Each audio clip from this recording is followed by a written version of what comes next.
Bhilai times देखना शुरू कर चुके हैं आप। मैं सीमांत हूं और इस वक्त मैं सेक्टर 1 के रामलीला मैदान में मौजूद हूं, जहां जो तैयारियां आप देख रहे हैं बिल्कुल भगवामय हो चुका है यहाँ का समय। जिसका कारण ये है कि 10 अप्रैल को रामनवमी में के उपलक्ष्य में श्री राम जन्मोत्सव समिति की तरफ से भव्य आयोजन होना है और ये भव्य आयोजन की तैयारी है। और इन तैयारियों का मुआयना करने के लिए श्री राम जन्मोत्सव समिति के युवा विंग के अध्यक्ष मनीष पांडे मेरे साथ मौजूद हैं। इनसे चर्चा करते हैं, बातचीत करते हैं और जानते हैं कि किस तरह की तैयारियां हैं और इस बार अनोखा क्या देखा जाएगा। सबसे पहले पूरे भिलाई समेत पूरे दुर्ग जिला के जितने भी लोग हैं जो राम भक्त हैं, अपनी आस्थाएं रखते हैं, उनको इस हिंदू नववर्ष की और चैत्र नवरात्रि की ढेर सारी बधाई और ढेर सारी शुभकामनाएं। इस वर्ष भी हर वर्ष की तरह सबसे पहले तो लोगों की आस्थाएं जोड़कर एक जगह समाहित करने का प्रयास श्री राम जन्मोत्सव समिति का रहता है और ये 37वां वर्ष है। 86 से ये यात्रा चालू है और ये आज 2022 में 2 साल कोविड के वजह से ये भव्य कार्यक्रम नहीं हो सका। तो इस वर्ष भी हमारा यही प्रयास है कि ज़्यादा से ज़्यादा लोग प्रत्येक मंदिरों से निकलें, जो अपने घर में हैं वो इस राम जी के जन्म उत्सव के दिन दिए जलाकर इसको उत्सव की तरह मनाएं। यही प्रयास राम जन्मोत्सव समिति का है। पूरे संपूर्ण क्षेत्र से, चाहे दुर्ग शहर की बात कर लीजिए, कुर्सीपार क्षेत्र की बात कर लीजिए, कैंप, छावनी, जामुल, वैशाली नगर, सुपेला, आपके सेक्टर क्षेत्र में सेक्टर 1 से लेके हुड़को तक, रिसाली के संपूर्ण क्षेत्र तक, उतई क्षेत्र तक और आपके कुम्हारी और भिलाई 3 चरौदा, संपूर्ण दुर्ग जिले में आप एक तरह से देख सकते हैं कि प्रत्येक मंदिरों से इसकी ध्वज यात्रा निकल रही है। लगभग 1100 मंदिरों से होकर ये ध्वज यात्रा, झांकियाँ, सभी अपने अपने तरीके से मेहनत कर रहे हैं। युवा शाखा है, महिला शाखा है, मुख्य शाखा है, सब अपना अपना प्रयास इस कार्यक्रम के लिए कर रहे हैं। और इस कार्यक्रम में विशेष तौर पर हमारे बीच जो आने वाले हैं वो मुख्य वक्ता के रूप में आदरणीय श्री सुनील देवधर जी, जो कि संघ के प्रचारक रहे हैं, जिन्होंने नॉर्थ ईस्ट में एक ऐसी संगठन क्षमता दिखाई है कि देश के संविधान से लोगों को जोड़ने का काम किया है। एक राष्ट्रभक्त के रूप में उनको पूरे देश में जाना जाता है, एक राम भक्त के रूप में जाना जाता है। तो ऐसे विचारक हमारे मंच पर आ रहे हैं। हमारे पाटेश्वर धाम के श्री राम बालक दास महाराज जी श्री 1008 हमारे बीच में उपस्थित होंगे। उनका मार्गदर्शन हर वर्ष हमको मिलता है। हमारे संरक्षक आदरणीय श्री प्रेम प्रकाश पांडे जी इस मंच पर होंगे। हमारे प्रांतीय जिला युवा सभी टीम हमारी होगी और विशेष तौर पर इस भिलाई के और दुर्ग जिले के संपूर्ण राम भक्त एक छत के नीचे यहाँ पर सेक्टर 1 के इस रामलीला मैदान पर रहेंगे। कुछ समय पहले कुछ रिकॉर्ड भी दर्ज किया गया था, उसके बारे में कुछ बताएंगे?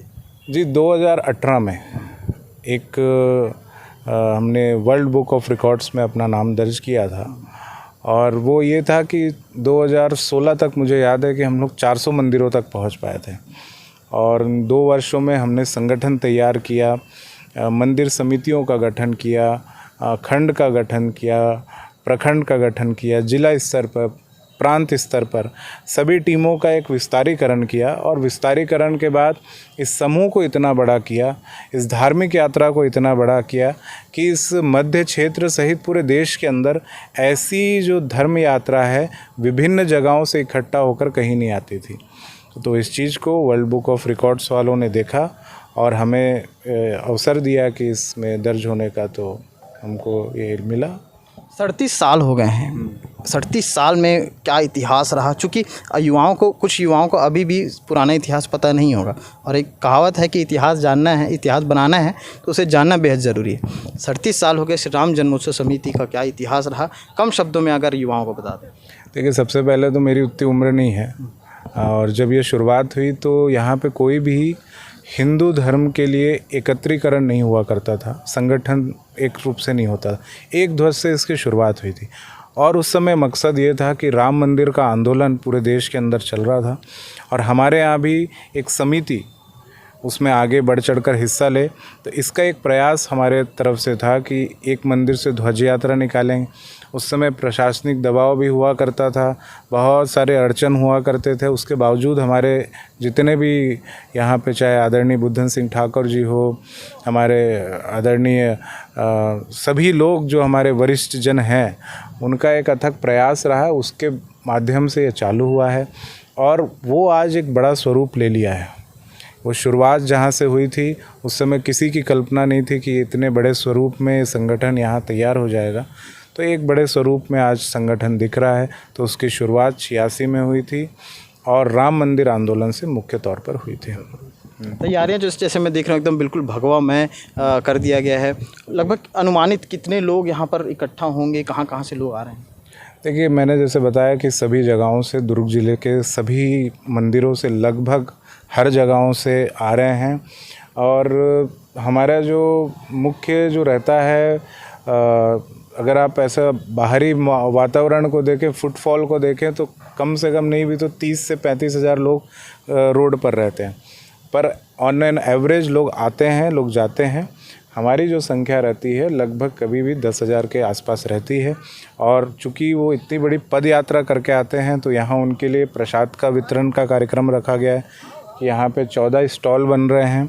प्रसाद वितरण होगा, खिचड़ी और शरबत उनको मिलेगा। और साथ ही साथ हम लोगों ने एक और स्टॉल लगाया है जो वनवासी कल्याण आश्रम के नाम से, जो संघ एक उनकी मदद करता है, जो ऐसे बच्चे हैं, तो उनके लिए भी एक स्टॉल लगाया जा रहा है। तो इस तरीके से व्यवस्था यहाँ पे की गई है, प्रॉपर चेयर्स की व्यवस्था की गई है। तो जो लोग ध्वज लेके आएंगे, ध्वजों की रखने की व्यवस्था की गई है। और सभी तरीके से जो सुरक्षा की व्यवस्था है उसके लिए भी सभी चीज़ की व्यवस्था हुई है। तो ये हमारा प्रयास रहता है कि जो भी यहाँ व्यक्ति आए, जो लोग यहाँ पे आए, वो अपने आप को इस धर्म यात्रा से जोड़कर देखें कि यात्रा का मकसद क्या है, कि एक जगह पर इतने लोग इतने मंदिरों से ध्वज यात्रा लेकर आते हैं और इस ध्वज यात्रा का एकत्रीकरण और संगठन की क्षमता हम पूरे छत्तीसगढ़ के अंदर और पूरे देश के अंदर बताते हैं। ये मूल उद्देश्य को लेकर हम लोग ये काम कर रहे हैं। तो कल की तस्वीर यहाँ की बिल्कुल हम स्क्रीन पर दिखाएंगे और दिखाएंगे कि कल का क्या यहाँ का माहौल रहेगा। और श्री राम जन्मोत्सव समिति की तरफ से जो तैयारियाँ हो रही हैं उसकी तस्वीर आप देख ही रहे हैं। बाकी नज़ारा कल के लिए। तो फ़िलहाल के लिए इतना ही, फिर से लौटेंगे इन खबरों के साथ, ज़मीनी हकीकतों के साथ। देखते रहिए भिलाई टाइम्स। शुक्रिया।